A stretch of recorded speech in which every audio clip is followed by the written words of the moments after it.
Hey everyone, and welcome to This Explainer. I'm Gus. And I'm Toe. So I want you to think of a business like a ship sailing on the open ocean. You can literally have the best crew, the best product, and a completely sturdy hull. But if you don't understand the changing weather conditions around you, you are in serious trouble. Absolutely. So today, we're looking at the ultimate business weather forecast to figure out exactly how companies actually survive the storm. Let's dive right in. Here's what I just don't get, Toe. Why can a business be incredibly successful one year and then completely struggling the next? Is it always just because a competitor stole their customers, or maybe they just started making a bad product? It's a really great question, Gus.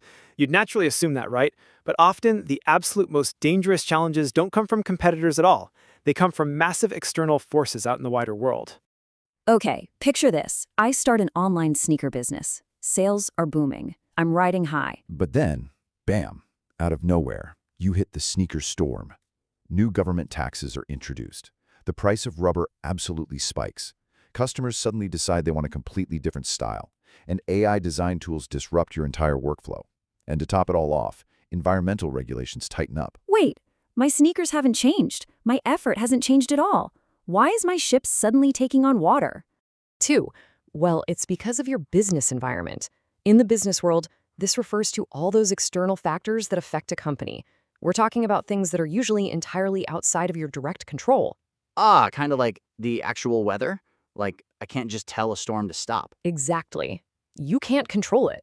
But successful businesses know they have to constantly monitor these external forces and actively respond to them, or else they're going to sink. Okay, so how on earth do I survive out there? I feel like I need some kind of early warning radar system. You definitely do. And it's called the PESTEL framework. Businesses use this to deeply analyze their external environment and spot those storms way before they hit. It stands for 6 massive external forces: political, economic, social, technological, environmental, and legal. All right, so here's our route through the storm today. We just covered the business environment. Tio, next up, we'll tackle political and economic fronts, social and tech shifts, environmental and legal rules, and then we'll wrap it all up with a 3-step check. Let's go. 2. Section 1. Political and economic fronts. Navigating government and money.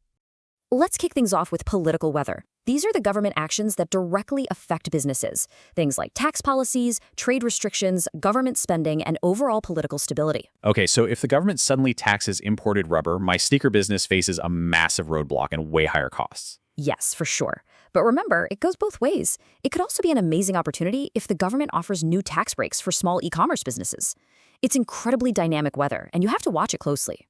Right, which brings us to the economic factors. And the big one, the one I'm always wondering about, is inflation. Why does everything suddenly get so much more expensive? So inflation is basically when prices rise everywhere in the economy, not just on a single isolated item. And it creates extremely rough seas for growth because it hits you from 2 sides at once. Your business costs go up, materials and shipping literally cost more, and at the exact same time, your customers have way less disposable income to spend on your products. 2. You can actually really see how this silently sinks a business over time.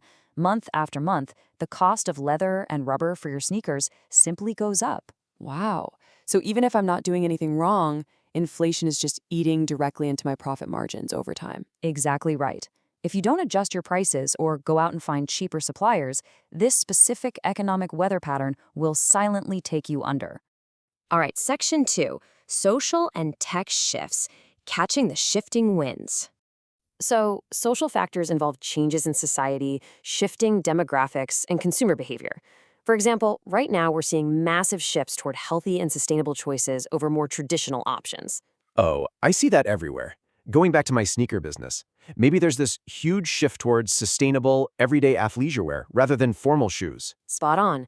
Businesses that identify these cultural and demographic changes early, they gain a massive advantage. Catch these wins, and you speed miles ahead of the competition.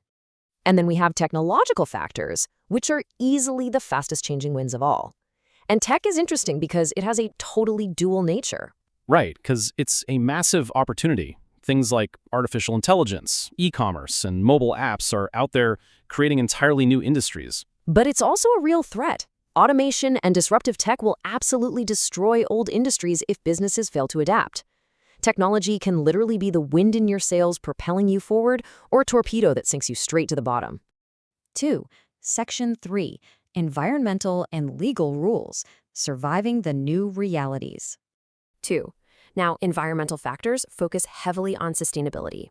We're talking climate change adaptation, waste reduction, renewable energy, and actively tracking carbon emissions. Gus, this is huge right now. Consumers care more about sustainability than ever before. Like, if my business uses excessive plastic packaging, I'm going to face massive consumer backlash. You absolutely are. Adopting environmentally responsible practices isn't just a fun trend anymore. It's a harsh reality for survival. 2. Finally, we have legal boundaries. Look, laws exist to protect society, but ignoring them is an incredibly expensive mistake. Employment laws protect your workers. Ignore those, and you face super expensive lawsuits. And consumer protection laws keep buyers safe. So ignoring those means heavy fines and losing basically all customer trust. Exactly. And mishandling data privacy. The penalties there are severe. You simply must stay within the legal boundaries, or the authorities will end your voyage for good. Okay, Section 4, the 3-step check, your navigation toolkit. To bring all these weather fronts together, here's the ultimate PESTEL checklist for business leaders. Step 1, ask yourself, what external changes are happening out there? Step 2, which category do they actually belong to? Is it political, economic, social, tech, environmental, or legal? And step 3, arguably the most important one, will they create an opportunity or a threat? Identifying these external events before they strike is exactly how successful leaders navigate the storm. As we wrap up this explainer, we really want to leave you with a question so you can apply this to the real world. Think about your absolute favorite brand right now. Which PESTEL weather event is hitting them the hardest?